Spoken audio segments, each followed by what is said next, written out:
Down in the Dugout, powered by Scout Scoops.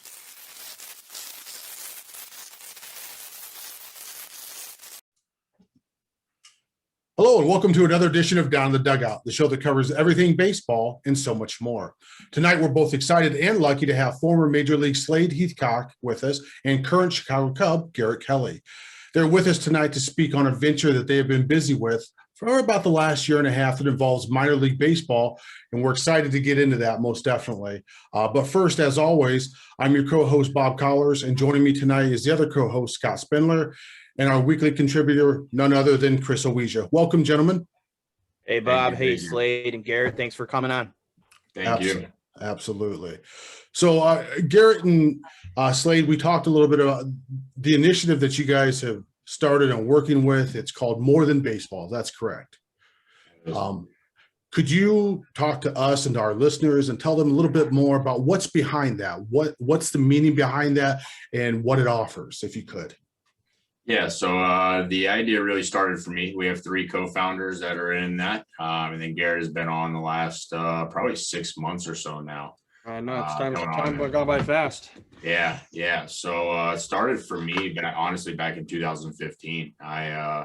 It was on what I call my debut. Everybody that's a baseball, whatever. My debut was in DC, but that one didn't happen. I debuted in 2 days later in New York. So it really began with me for when I started in center field. I think it was May 21st, something like that, maybe 22nd. And as if anybody's experienced Yankee Stadium, roll call. And that was the first time that I was like, every player, every kid, man that has been working his entire life to do this deserves the best opportunity to experience that right there.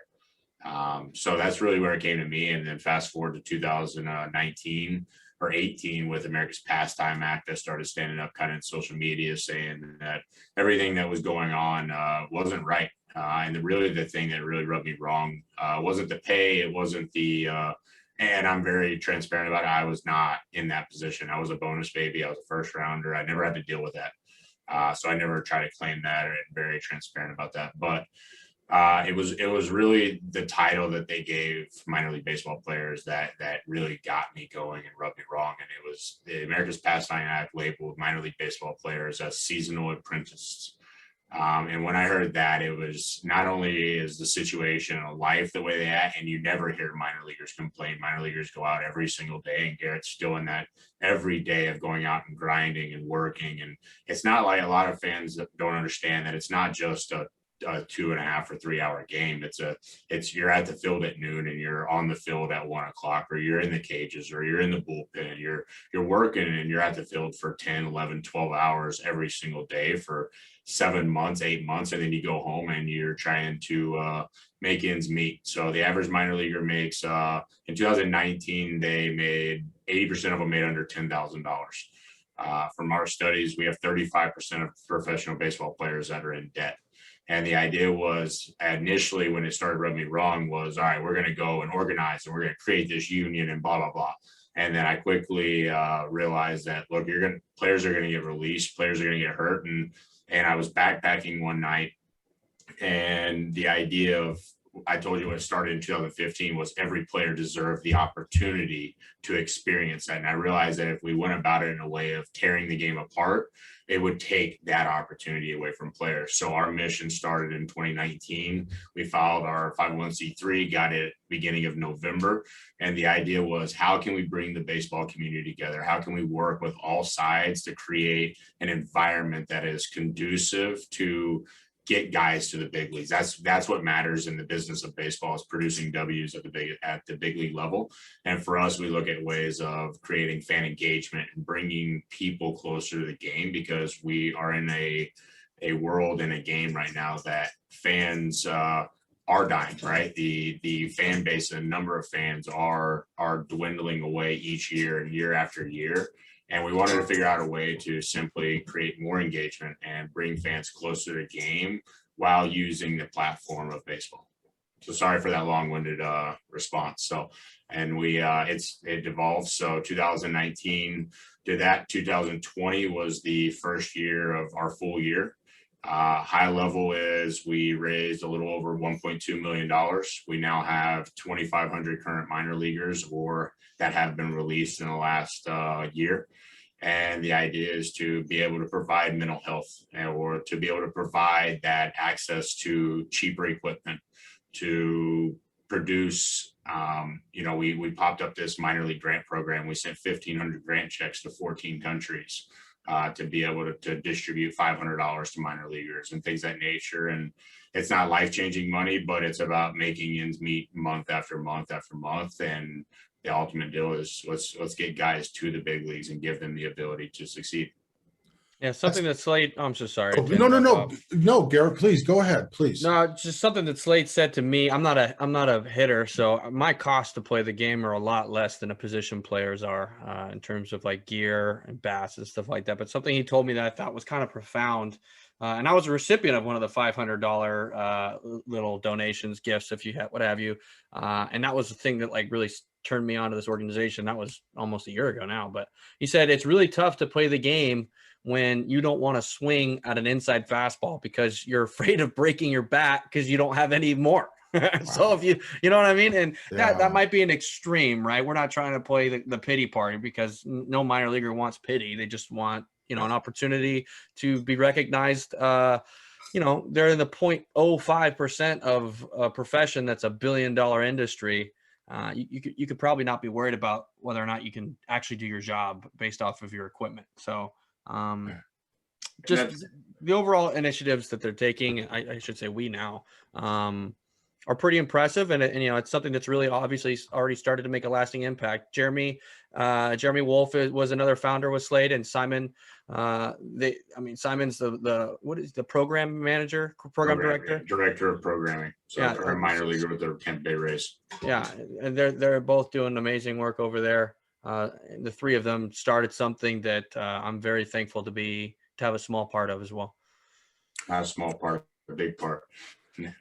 Now, Slade or Garrett, you can acknowledge either one who wants to address this question. But Slade, you spoke of previously about finding the easier path or a more direct path for these players to get to the majors, right?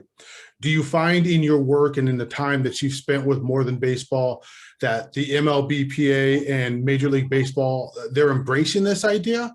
Or is there a little bit of abrasiveness, or is that something you can speak of? Yeah, no, we are an organization that we tell the story. Garrett talked about it. It's not a pity party. We're not the SPCA 2 a.m. Commercial, right? Where it's just the opposite. It's showing that minor leaguers are just like every single fan that's at the stadium that are making ends meet and working their butt off. And that's the idea, is to show similarities. But we sit in a really unique position, and it was a very big hurdle for us to get over, and had to be very careful with our messaging, but also towing a line of telling the truth. But we now sit in a position where we have a partnership with MLB. We have a partnership with MLBPA. And that's really powerful, because now we sit in a position where most people don't. Anybody that's in the game or in partnership or in business in the game understands that MLB and MLBPA don't get along. But we sit in that position where we're a buffer between the two. We're taking strides, right? We're going to see it this year with a 36 to 72% increase in pay. We have no clubhouse dues now, right? And there's things of that nature. And clubhouse dues, people don't realize there's so many little things in the game that we can take away to just make it better. And I think teams have now exhausted every effort to look at performance on the field, and they're now starting to look at performance off the field, right? Like, we know that stress is definitely a factor in performance, right? And there's a level of stress that's good, but with minor leaguers that are going in debt and making ends meet, things of that nature, you now have guys that are on the field worried about, how do I put food on the table for my son, or things of that nature. And the more that we can provide that help, whether it's $5, $10, $15, $100 here and there, that goes a long ways for minor leaguers. So every dollar that comes in, we're thankful for, right? We don't, we've had donations of $250. We've had contributions from MLBPA of $500,000, and those are awesome. They're amazing. But we also love the fact that we had a meeting yesterday. We have a monthly donor that has been donating now for 15 months, and it's $9 every month. And that is awesome to us, right? Like that's what it's about. It's about fans, because we can't play this game, and guys can't play this game without fans loving the game. And Garrett, you said you were a recipient of this, of one of the grants, right? Yeah, no, I was. It was right around COVID and a lot of uncertainty about what's going on. And I'm pretty sure I've spent money on some sort of travel or car payment or something along those lines. And they said, hey, if you're a minor leaguer and you could use some money, just apply for it. And I was like, okay, I've never really, I mean, I've seen more than baseball. I've seen them on social media and stuff like that. Let me check it out. Let me actually read up on the program. And then I was really a fan of the program before I even became a recipient of anything, because I did my research, and it's just something that I've always been very passionate of. I've always been extremely entrepreneurial, and it is an early onset business at the end of the day. I mean, it's a charity, and the job is to try and provide for the betterment of minor leaguers both during and after their career. But I mean, charities are businesses. They just, their end goal is different. And so I respected the business and what it was doing and the way it was ran. And after having conversations with Jeremy and Simon and Slade, I respected the core group of people. And I just tried to find a way of fitting in. But yeah, I was a recipient. I got $500. Pretty sure that went to, didn't go to a glove, but I'm pretty sure it went to some food or gas or something that was that helped me out for a month or two rent. I mean, at the end of the day, I was living in Miami, and Miami ain't cheap. So definitely, and it's a buffer, because a lot of times you come back from season and you might not have a job right away, right? I mean, all these guys are getting 1, 2, 3 jobs in the off season. I've had upwards of 3 jobs myself. So you have that kind of buffer as you're applying to jobs or as you're looking for jobs. Where you're not getting paid to play baseball and you're not getting paid to just sit around. So the buffer definitely helped. And I think that's exactly what it was. I think it was a little bit of like the in-between period. Well, how difficult is that especially in today's day and age? It's not like it was 20, 30 years ago. In this day and age, players are expected to be in shape and work out. Basically, it's 12 months a year now. That's correct, right? That's kind of the expectation, right? Yeah, I wouldn't say that they expect you to be game shape 12 months a year, but the more out of shape you get, the harder you have to work to get in shape for seasons. So just for overall, ease of use, I guess you could say. Some guys take a month off where they just kind of not sit around. They stay active, but they don't hit the weights too hard, or they'll give their arm a break. Some guys do go 12 months a year. And if you're playing winter ball, especially if you're doing any sort of postseason baseball work, you do. I mean, it does become a calendar long thing for some guys. And Slade, obviously, the idea of what's behind More Than Baseball is starting to permeate the atmosphere of the minor leagues. How difficult has it been able to get what you're trying to provide and do with this organization to reach the outer limits of minor league baseball and the players? How difficult has it been for them to find you, or you to find them, or has it been a pretty easy process? I don't think anything in life that is great is easy, right? And Right. Things don't go according to plan. Things go haywire. Anybody that's tried starting their own business knows how hard it is. Now try to do it with no operating capital and having open books and not being able to pay salaries because you have to worry about 80-20 and things of that nature. Because as a nonprofit, we want to be Guide Star rated, right? Like we want to be at the top echelon of what we're doing, and it's not easy, right? It's constant hours and 16-hour days and 18-hour days. But every time that I'm up at 3 o'clock in the morning or 4 o'clock in the morning and I'm writing an email or I'm working on it, me and Garrett have had calls where not too long ago we're up at 5 o'clock in the morning working on something, and that's from not falling asleep. So no, it's not easy, but it's not easy to be a minor leaguer. Right. And that's what we've grown up to do. It's not easy to be a baseball player, period. Right. Like, I don't care if you're in the big leagues. I don't care what level you're at. It's not easy.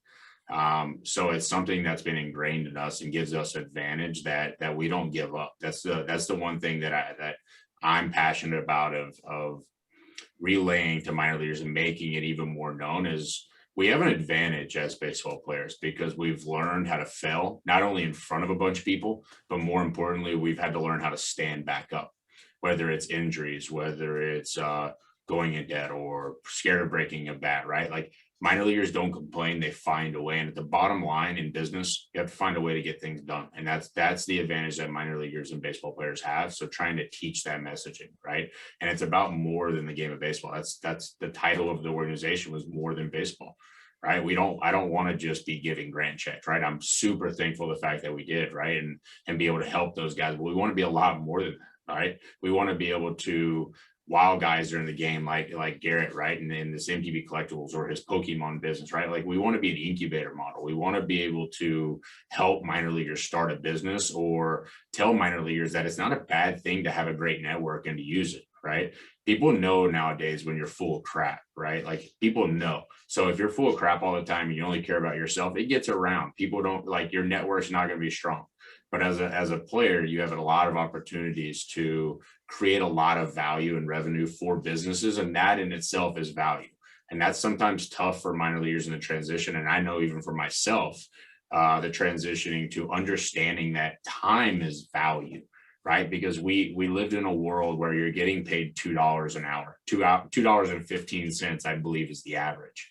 Right. So it's hard to tell a minor leaguer that is transitioning from the game or that is in the game that, like, no, like if you're going to be helping people, you should have a value, right? Like it should be an ecosystem that everybody wins. And I believe in that. And that might be, some people might laugh at that, but I only believe that true success and long success is beneficial to everyone.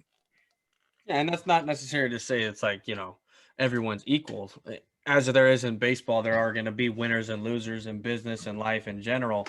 But, giving resources for people to either put the work in or not. Not every minor leaguer works their butt off.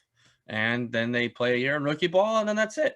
But the people who do and who take full advantage of the resources that are given to them, generally speaking, should have the opportunity to show out, right? So I think what we're just trying to do is to provide a little bit more of an opportunity for those to put that effort in to make it happen. And I know Slade kind of just briefly touched on like being an incubator model, and that's kind of where I fit in and where, we've kind of taken this whole MTB gaming, MTB collectibles under the MTB Ventures umbrella. And we want to essentially do just that. There are a lot of minor leaguers who are hustlers, both on and off the field. A lot of guys who have little small part-time businesses that they do. So we want to kind of try and find a way to help accelerate that, to get them into the networking, to get them understand common business practices, and to give them a foundation, if you will, or a platform to grow their business. So that way, when the game is over, because the game's over for everyone at some point. Some people have Hall of Fame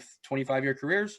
Some people have 2-year careers, but it's going to end. So when it ends, you're not caught with your pants below your waist, with nothing to do and nothing to show for it. So just preparing, again, bettering the lives of minor leaguers with the grants and with the housing assistances and with all the food dietitians and all the great stuff we do, and also preparing them for after the game and through this incubator model, the business sense and whatnot. So it's a lot. I know. Sorry, guys. We kind of talked in circles a little bit, but there's a hell of a lot going on too. So that's kind of what we're doing.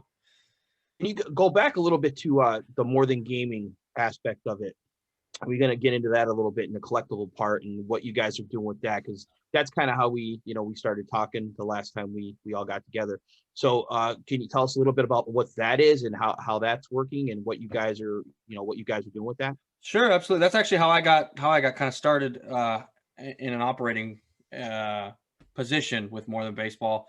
We were they have ambassadors for teams. I wanted to be an ambassador for the Cubs to kind of let all the minor leaguers know what More Than Baseball was doing from a program standpoint. I was on a call one day, and then I got off the call. I'm wearing the headsets I was now. They're gaming headsets. And Jeremy was on the call, and he goes, "Hey, do you play video games?" And I'll go, "Yeah. I play a lot. I play video games. I'm kind of a huge nerd. Why you ask?"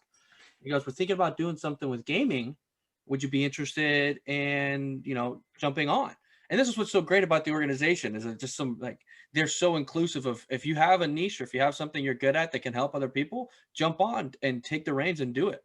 So I was like, yeah, I'll start. I'll do whatever. So it started as just, we want to build a Twitch presence. We want a lot of minor leaguers game. A lot of guys play Call of Duty, Halo, MLB The Show, what have you, as you guys obviously know. We'll segue into that, I'm sure. But so why not try and find a way to help build the brand of these minor leaguers while they're doing something they like anyways. Help to try and maybe monetize their passions, monetize their hobby. You know, if Ninja can get 100 million, thousand, kajillion subscribers and get paid all this money for having purple hair, I'm sure someone's interested in, you know, watching a relief pitcher for the AAA Dodgers organization, you know, get a 30-piece solo killing, whatever have you know what I mean? Like there's a reason why people watch other people for entertainment. We could do that too. So it started off as something kind of small, but it's kind of developed into something that's a little bit bigger than I think we anticipated. I'll let Slade, I'll let Slade kind of take over from there. But that's how I got started in this whole ordeal. Yeah, no, I was actually at and you know, that's the thing that's been awesome is there's no such thing as singular success, right? Like I have a saying, if you get to your mountaintop or your summit and you're alone, you're in a mirage in the middle of the desert. Right. And, you know, we operate a lot different than most nonprofits. Right. And now we're starting to venture out into for-profit models and starting to build up minor leaguer businesses and things of that nature. But we all work together. Right. And as we started doing it, and Simon handled a lot of the programming and Jeremy's handling a lot of the outreach and bringing people in and things of that nature. But started looking at, for me, it was a passion of our average age fan in MLB is 55 years old, and anybody that's familiar with the streaming space or haven't even started venturing into that space, the fan base of that is a lot smaller, right? Or a lot younger, right? And so it started with the idea of how do we start break? Because if we're only looking at minor leaguers in the game, we're doing a disservice to ourselves as well, right? Because minor leaguers also have a platform with our youth, and that's where my passion is, right? Like that's where my footprint started in the nonprofit space, was working with children, and that's one of my passions. So how do we use this? Because a kid, yeah, you're right. Like a kid in Richmond, Virginia is going to think it's really awesome that he's getting to hang out with Jacob deGrom or something of that nature, right? If that happens, but guess what? I grew up in Tulsa, Oklahoma, going to Tulsa Drillers games. And I remember as a kid loving the fact that I got to be 5 feet from a minor leaguer, right? Just because it's big leagues and just because it's minor leaguers carry just as much value and 4 times the markets, right? That have 4 times the reach to children. And the reality is MLB games are awesome, right? But it's going to cost a family $200 to go to a game. And now you have the ability to go to a minor league game where your entire family can go, and they have fun things in between every inning and bounce houses and all these different things that are a lot more kid friendly. And guess what? You're going for $40. So minor league baseball, it keeps growing, right? I believe over the last 4 years, it's been a 2.5% increase every year in fan base. So how do we start leveraging that, right? And for a minor leaguer that I knew playing for 10 years, like I was never a gamer, but I knew half of baseball was gaming in some way, shape, or form, right? And how many of those fans around the country would pay $5 or $10 to play with a favorite minor leaguer for 30 minutes, right? Not only that, the one really cool thing and why the digital space in gaming is growing the way it is when people get on and watch live streaming, right? Or they get on Twitch, what do they get to do? They get to look at somebody in the face, right? And they get to have conversations. They get to type something and they get an interaction immediately, right? Like that's powerful. And we have to start looking at sports the same way, right? Because we have to keep up. The space of gaming is quadrupling every year, right? Ninja made $59 million in 2019. Right. So, yeah, I don't expect Garrett Kelly to get on. I hope you do, brother. I really do. I hope you make $50 million streaming. That would be sick. Yeah, me too. That would help the bottom line a little bit for sure. Yeah. Right. Yeah. We would have been in the Logan Paul position. Right. That's right. Yeah. It wouldn't be just the unlimited box. It would be the first edition box. Yeah. Absolutely. So looking at it as an opportunity, more than baseball, is about creating an opportunity and thinking outside of the box, right? We have to get outside the box to draw a fan base. And for me, it's touching a child's life. It's like, because for me, if I wouldn't have gone to a Tulsa Journal game, I might not be sitting here talking right now, or I might not have been in center field, right? But because I had the opportunity, the experience to hang out with those players for a while, that changed my life. And that's what I want to do. That's what we want to do. We want to be able to, yes, build up minor leaguers, create an opportunity for them to get to big leagues, but we also want to create that opportunity for minor leaguers to touch that 12-year-old that's in their community. That's what matters to us. And what better way to do it than through video games, honestly, and through the collectible space and through whatever.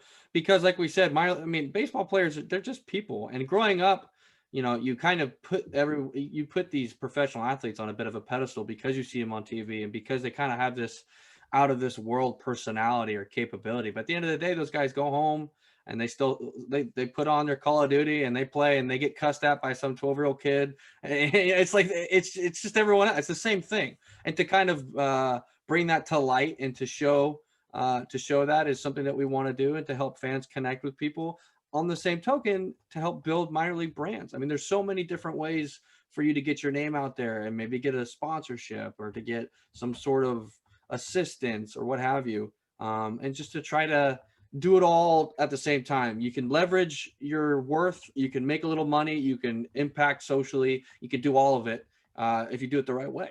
So that's kind of what we started with MTB Gaming, and then that's developed into MTB Collectibles as well. And there's a couple other things that we have in the pipeline on top of that.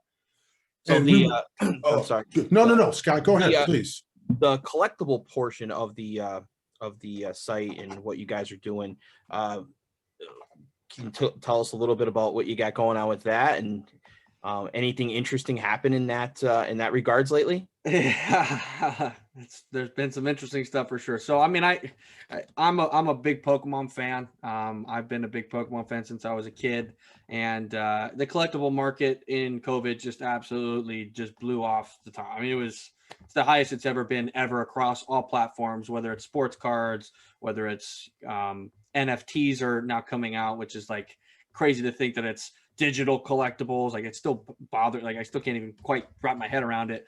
But Pokemon also saw a really big increase. It's the 25th anniversary this year. So about 7 months ago, I got really into it, and I started a small side project of my own. It was like a little business of just buying and selling Pokemon cards and buying collections and keeping some for my personal collection, mixing in with the community. And I was doing that before anything with More Than Baseball, just because it was, a fun thing for me to do.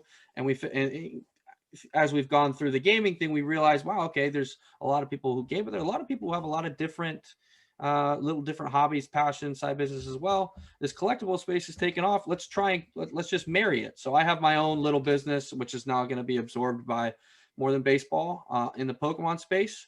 And we decided to probably take off a little bit of a big bite here. The original 1999 Pokemon base set, the very first one that was ever printed in America. There's the first edition, which Logan Paul, I don't know if you guys heard about it, but Logan Paul spent $2 million. I'm gonna say that again. He spent $2 million on 6 of those boxes. He just raffled, or he sold off all the packs at an average of around $40,000. He ended up making about 1.4 or something crazy like that off that box, $1 million. So now the value of the box that he bought for $375,000 is worth $1.4 million. That's the new market price, because that's what he said it at. Which is, I mean, the fact that I'm even saying these numbers is ridiculous. I can't believe it. Bob, you look like you're going to pass out. Yeah, it's difficult. You just said it. You're talking about these numbers as if we're playing with Monopoly money. Yeah, right. But that's what it is. And people, Pokemon, just like sports cards, just like anything, it's positioning itself as modern art. That's essentially what it is, right? Someone my age might not understand why you're going to go spend $2 million on a Rembrandt, but they think about when they were 6 years old and they popped the Pokemon Red into the Game Boy Color, and Charizard pops up, and then they have the very first ever printed Charizard card that's in a PSA case in a perfect 10 on their mantle, and they're like, okay, I have the power of nostalgia, I have the power of quote unquote modern art, collectability, or whatever. So we see these values holding pretty steady over the last 8 months, and I mean holding steady in terms of increasing as well. This Charizard just sold for over $500,000. Now the box that we bought isn't anything that big. We're just, we're humble minor leaguers at the end of the day. But a group of us got together, and I found a seller out in Michigan, close to Grand Rapids, for the unlimited box. So I don't know how sports cards works too much, but when it came to Pokemon cards, you have the first limited printing of a set that was first edition, and then you had the unlimited, which is just like the regular of that same set. But the base set unlimited, we bought a box, and We're looking to open it live at Collectors Con. It used to be PokeCon, but now it's Collectors Con in Frisco, Texas, March 13th and 14th. We spent more money than I'd like to admit on the box, but it's okay. We're going to be selling individual packs, and on top of that, I think we have a really cool platform to help bridge the gap between the sports community and the Pokemon community, whether that be collectors or whatnot. And we have a lot of cool signed memorabilia from people a lot more important than myself, like Slade has giving some More signed important stuff. than me. Some signed stuff. We have some pretty big prospects that I'm good buddies with that are sending in some stuff, and we're going to do a raffle on top of that. So you're going to get a Pokemon pack. You're going to get a signed cleat from a top prospect or a big league. I'll go ahead. I'll finish. I'll give a little sneak peek. Yeah, give a little sneak peek. I think I have a Matt Garza signed baseball. Matt's from Fresno. He's a good guy, and I had some of his stuff. So we're just mixing a bunch into a grab bag. You get a pack. It's a lot of fun. You get to watch people open it on stream, and it's going to be live at this event. You get a shout out if you open it up and you get that Charizard, and it grades a 10. If you send it to get graded, you got $15,000 right there. So there's a bit of a gamble at $950 a slot, because some cards are worth $100, some cards are worth $5, some cards are worth $15,000. So it's kind of that fun atmosphere on top of maybe getting a 101 signed cleat. I think Slade might have those around somewhere from a first overall pick not too long ago. He's a friend of our organization. Last name is Torkelson. First name Spencer. Yeah. He's a great guy. Really cool. So we're kind of trying to combine the two in this fun event, and that's the biggest thing that MTB Collectibles is currently working on. Obviously, it'll be streamed from the More Than Baseball channel, helping to bring people to the organization, to the cause, and just putting our name out there as much as we can in different areas. Because if you hit the same population, you get a little saturation, and it doesn't really work. But if you start branching off into the collectibles community, if you branch off into the Pokemon community, there's a lot more crossover than people think at first. My collectible story is a tad bit different, right? And this is a perfect segue because I'm holding one of them. But I saw in spring training last year, or in January, right, or February. Anybody familiar with Mike Trout? Semi big name, I don't know. I saw his rookie card go for $3.7 million. And I'm like, if a card should, right?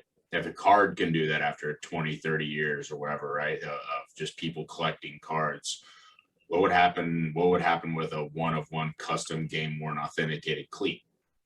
And we had a minor leaguer, Alex Katz, who runs Custom Stadium Kicks, that we partnered with.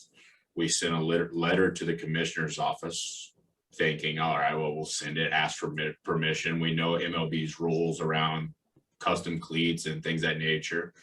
And for some reason, an hour later, we get a letter back saying, yeah, MLB players at any time throughout the course of the year, with some stipulations, right? We can't have derogatory things and for-profit businesses, blah, blah, blah, with logos. But yeah, we have permission for any player at any time throughout the course of the year to wear a custom cleat made by Stadium Custom Kicks and More Than Baseball. And that created the baby, which is MTB Kicks.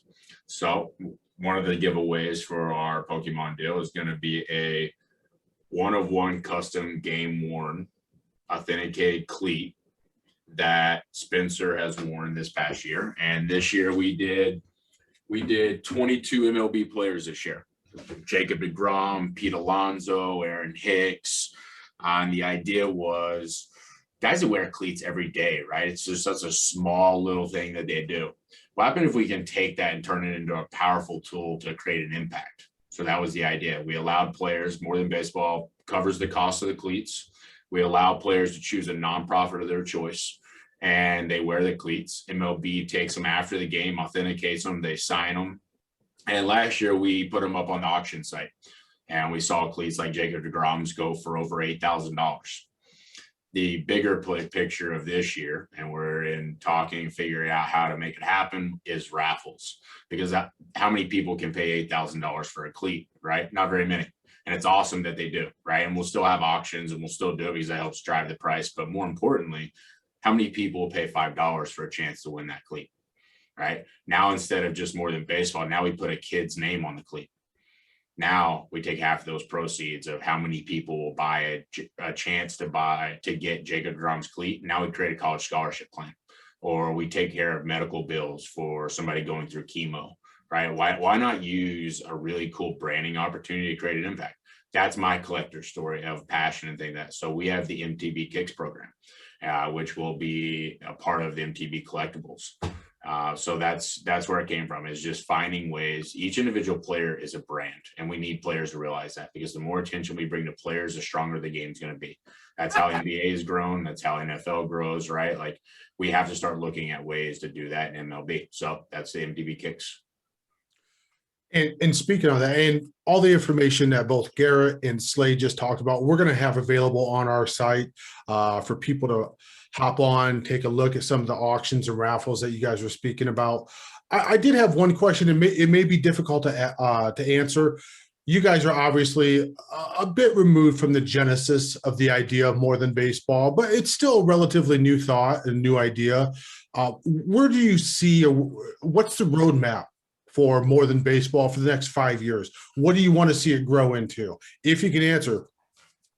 Yeah, no, I mean, that's long term, even past 5 years. I hope More Than Baseball doesn't have to exist. That's my goal. Okay. Right. Like, that means we're living in a world where minor leaguers are taken care of. They have all the tools they need at their disposal. Right. So I hope there's a world that MTB shifts out of that or isn't needed. Right. But in the next 5 years, right, I want to see this MTB Kicks program, right, if we get the right push behind it, just for an instance, it's $1 million program. We can easily raise $250,000 for a kid to go to college, or to go to a trade school, or to rebuild a baseball field in an inner city that kids wouldn't have the opportunity to have access to the game of baseball, right? Like, the possibilities are endless.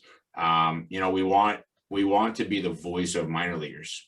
There hasn't been an organization that's been able to collect a large number of players ever, right? And we're a 501c3. So anybody out there that's wondering, are we ever going to be a union? No, we're not.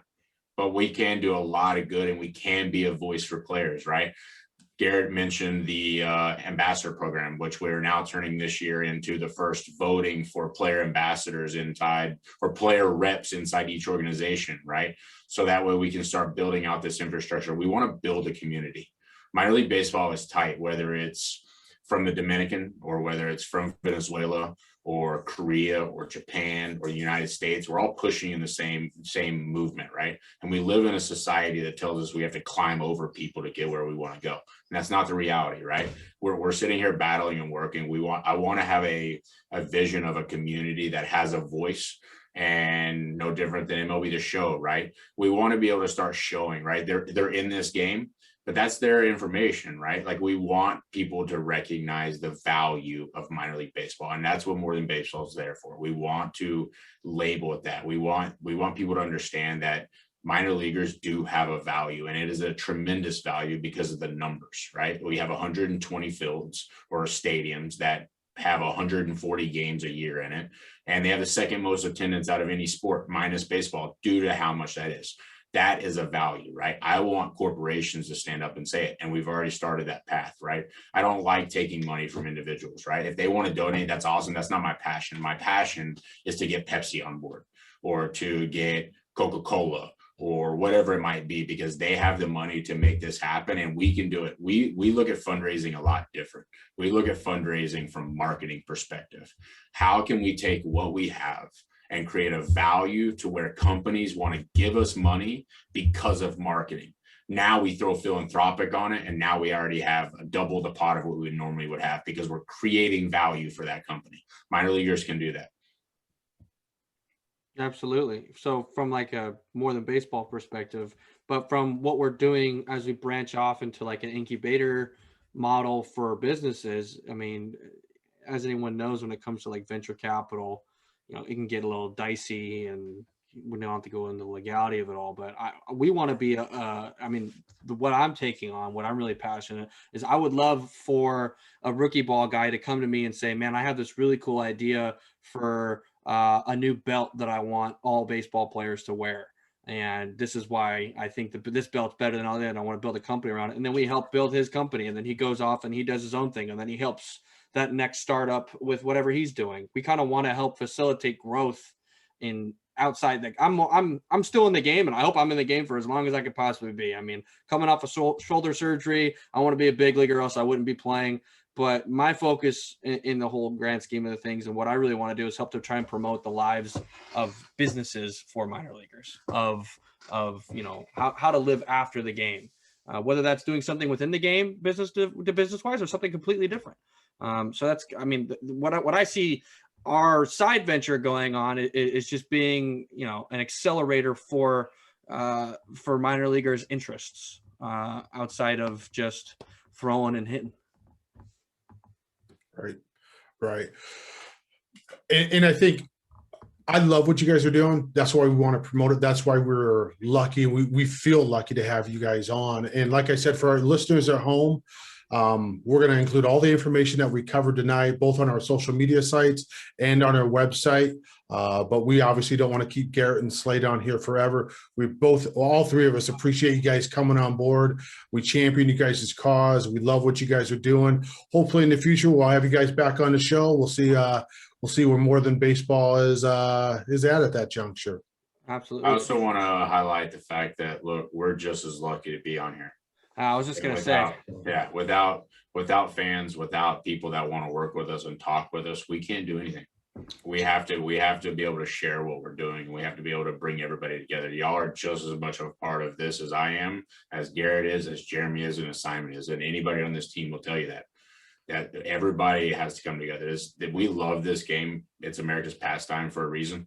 Right. And y'all are just as valuable and more valuable than anything that we can do. Well, let's just say, let me give credit where credit's due here. And when the first time we talked, you kind of told us, I mean, we obviously linked together on MLB The Show because of the character creations and stuff like that. And I didn't realize to what extent and to the depths that y'all had to go through for this. I thought there was just some computer program that you guys built and an algorithm or something.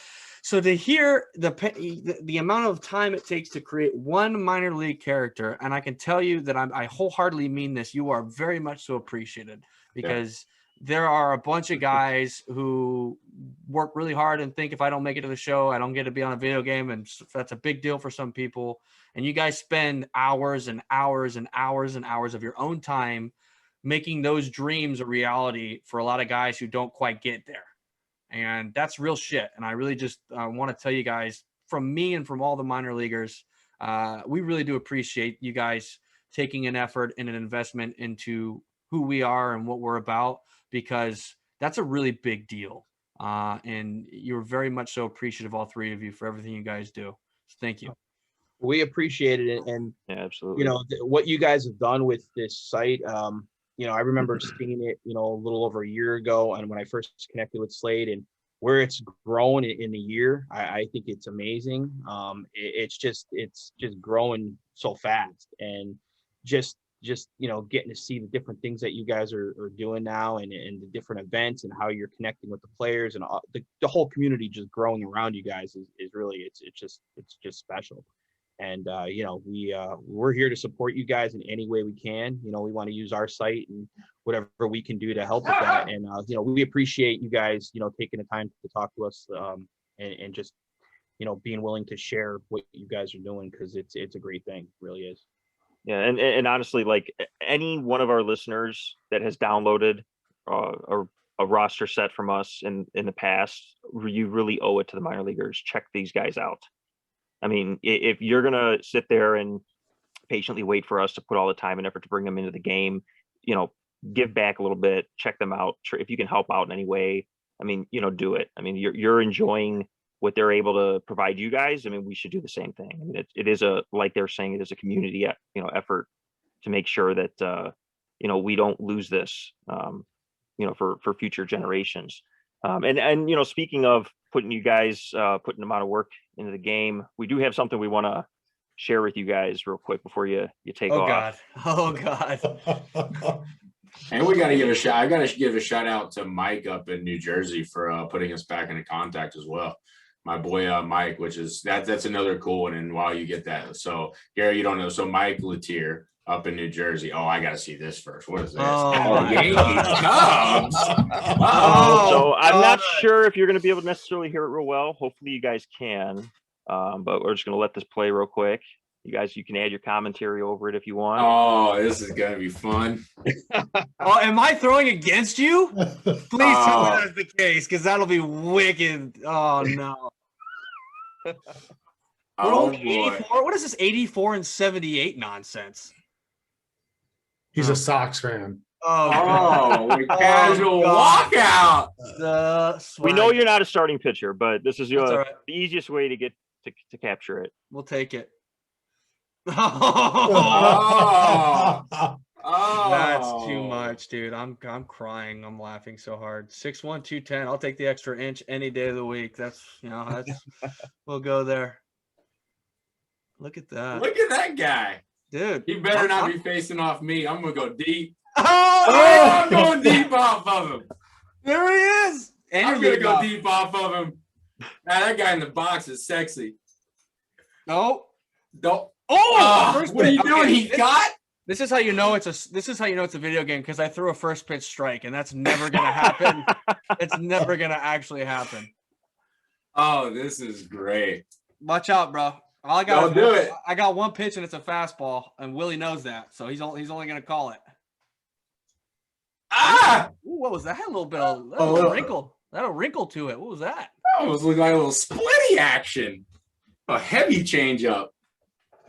Second pitch of the game with a combo. Oh, a 2. He won't Breaking come after ball. me. He won't can't- come after me. You can't hang with this breaking. Don't piece, go dude. back foot. I swing at those every time. This was built in the lab. Oh, Ah! okay. All right. Oh my. Oh, 2-1. This is the most fun I've had in a while. Oh, foul it off. Oh, got him. That was a change. That was gross. Oh no, he won't do it. All right, what we got? Oh no. Oh no! He goes down Guys, swinging. bro, what are you doing swinging through a 94-mile-an-hour fastball? You suck. God, we gotta go. That was 94 right down the middle. Oh my goodness. Slade. We need to recreate this, but in real life now. So Yeah. Oh, that would be great. well, you know, Oh, that's so funny. I am getting ready for live BPs, and All right. Well, hey. you and I are going to see each other in what, 4 days? 4 days. 4 Be days. the First time. Yeah. First time that me and Garrett get to meet in person. Yeah. So watch out, dude. So you That was- struck me. Chris, you swung at one pitch. No, you Here's caught me. here's just some close-ups of you guys, just so you can see some detail. One of our other guys, James, he did do Slade. That's pretty damn good, Slater. Yeah. And then That's so funny, Look at that guy. dude. I look like a unit. I'm way smaller in person, but I'll take it. yeah, unfortunately, some of the body types you can't necessarily No, adjust. hey, Yeah, listen, but- I'm a stock righty. We'll take it. That's so cool. Thank you so much for doing that, guys. That's a lot. Yeah, of no fun. problem. That's super cool. Except for the fact that now every meeting we have, I've got to hear how Garrett struck me out. And now Yeah, he's going to do you know, it in person now. Now I got a double Just whammy. wait, I'm going into our group chat as soon as we're done with this conversation, and I'm going to say you swung through a 2-2 fastball right down the middle. It wasn't Right even- down, right in the wheelhouse. 94, bro. This is in today's day and age, you got to throw 100 to strike people out, and I was 94. That's like 88 back in the day. That's like right there. In fairness to Slade, it did look like he was ahead of the pitch. Yeah. It didn't That look like must he have was been it. late on pitch. That Yeah. must have been it. Yeah. You were Yeah. expecting the 100, and that was the DeGrom changeup at 94 is what it was. Oh, That's that's great. great, guys. I love that. Thank you for that, guys. That was Yeah, no that was problem. Really cool. And you actually are too. If you both are in the vault, the roster, the player vault. So any of your friends or anything wants to add you to the game, they can definitely go ahead and do that. Just search for you guys, and you guys are in there. Garrett, we might pull it out and do a rematch of us playing it. That would be fun. But you know what? We should switch it up. I want to use you as a character, and then you can use me. Ooh. But All then right. we win either way. There we go. Okay. I like it. That was great, guys. That was great. That was Chris, love. thanks for that. Yeah, Scott, no Yeah, problem. great. Bob, I don't think I've ever been so happy to strike out.